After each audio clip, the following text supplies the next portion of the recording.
ও মাই god, তুফানের teaser আসতেছে রে ভাই। হ্যাঁ, আমি আসলে জাস্ট বিলিভ করতে পারি নাই, দিস ওয়াজ জাস্ট আনবিলিভেবল। এটা একদম মানে আমাকে শক করে দিছে এক প্রকার। মানে আমি দেখার সাথে সাথে অবাক হয়ে গেছি যে একটু আগে রায়হান রাফি ঝড় তুফানের আভাস দিয়ে গেল, এখনই ঝড় তুফান শুরু হয়ে গেছে। মানে আমি তো ভাবছিলাম যে হয়তো বা টিজার বা গান কোনো কিছু নাও আসতে পারে।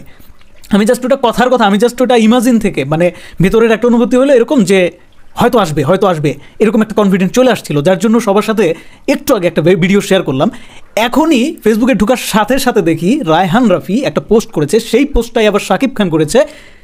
মানে দিস ওয়াজ জাস্ট আনবিলিভেবল।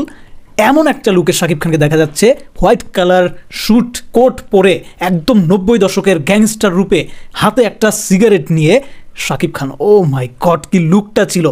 বিশ্বাস করেন এই ধরনের লুকে, এই ধরনের গেট আপ সেট আপে শাকিব খানকে দেখা, এইটা জাস্ট একটা স্বপ্ন ছিল সাকিবিয়ানদের। এটা জাস্ট একটা থ্যাংক ইউ রায়হান রাফি ভাই, থ্যাংক ইউ। তুফান তো অলরেডি শুরু হয়ে গেছে। রায়হান রাফি যে পোস্টটা করেছে, পোস্টে স্পষ্ট করে লিখে দিয়েছে যে সবাই ঘরের দরজা জানলা বন্ধ করে বসে থাকুন, তুফান আসতে চলেছে।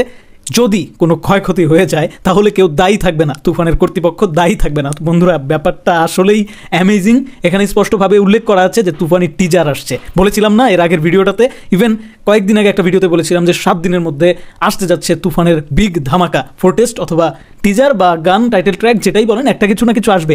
সেটা অলরেডি হয়ে গেল। তো বন্ধুরা, বুঝতেই পারছেন যে কতটা প্রফেশনাল, কতটা দুর্দান্ত টিম তুফানের। রায়হান রাফি এজন্যই বাংলাদেশের বর্তমানে সর্বসেরা একজন পরিচালক। বন্ধুরা, ভাষা খুঁজে পাচ্ছি না, আমি জাস্ট অবাক হয়ে গেছি। মানে যে পিকচারটা তারা আপলোড দিছে, সেটা আপনি জাস্ট একবার খেয়াল করেন।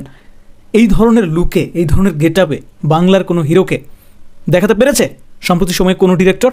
পারে নাই। কিন্তু জাস্ট ইমাজিন সিনেমাতে আর কি হতে চলেছে। জাস্ট ইমাজিন যে আজকে টিজার যেটা আসতে চলেছে, ভাই রে ভাই, সেই টিজারে কি হতে চলেছে আমি ওয়েট করতে পারতেছি না। কখন টিজারটা আসবে, কখন এক্সাক্ট করে টাইমটা কি জানাইছে? কেউ জেনে থাকলে কমেন্টে জানান ভাই। আমার শরীরে এই যে গুজবাম শুরু হয়ে গেছে, দেখেন শরীরের লোম দাঁড়ায় গেছে। সিরিয়াসলি বলতেছি, আমি ভাবছিলাম যে এই পোস্টারটাই বোধ হয়, আমি যখন প্রথম দেখলাম পোস্টারটা দেখতে তো শেষ হয় না। নিচে কি লেখা আছে সেগুলো দেখবো কখন? পোস্টারই দেখবো না নিচের লেখা দেখবো? দুইটা একসাথে দেখতে যাই, মানে আবার দেরি হয়ে যাচ্ছে। ভিডিওতে এসে বলতে হবে ব্যাপারটা, মানে ভেরি মাচ এক্সাইটেড। তো পোস্টারটা দেখলাম, দেখার পর দেখেন এত এক্সাইটেড হওয়ার কারণ আছে। আমাদের বাংলাদেশে এই ধরনের সিনেমা এত বিগ স্কেলে, এত দুর্দান্ত কোয়ালিটিতে, এত দুর্দান্ত একজন পরিচালক, এত বড় মাপের একজন সুপারস্টার, যার ক্রেজ আছে আলাদা একটা। আপনারা লক্ষ্য করে থাকবেন কলকাতার বড় বড় প্রডিউসার, এই যেমন ধরেন ভেঙ্কটেশ ফিল্ম, এরা যখন একটা শাকিব খানকে নিয়ে একটা পোস্ট দিচ্ছে, সেই পোস্টে কী ধরনের লাইক পড়ে যাচ্ছে, কীরকম একটা ক্রেজ। এই যে একটা বিশাল বড় ক্রেজ, এই ক্রেজটাকে বাংলাদেশের পরিচালক প্রযোজকরা এতদিন পর্যন্ত কাজেই লাগাতে পারে নাই। এটা বিশাল একটা হতাশার বিষয় না?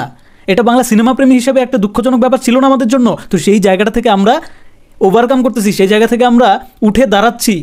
কেজিএফ পুষ্পার মতন সিনেমা হুবহু এরকম না হইল, চেষ্টা যে করতেছে সেটা তো লক্ষণীয় ভাই। জাস্ট অ্যামেজিং একটা লুকে শাকিব খানকে দেখা যাচ্ছে। আপনারা দেখতে পাচ্ছেন, অস্বীকার করার কোনো জায়গা নাই।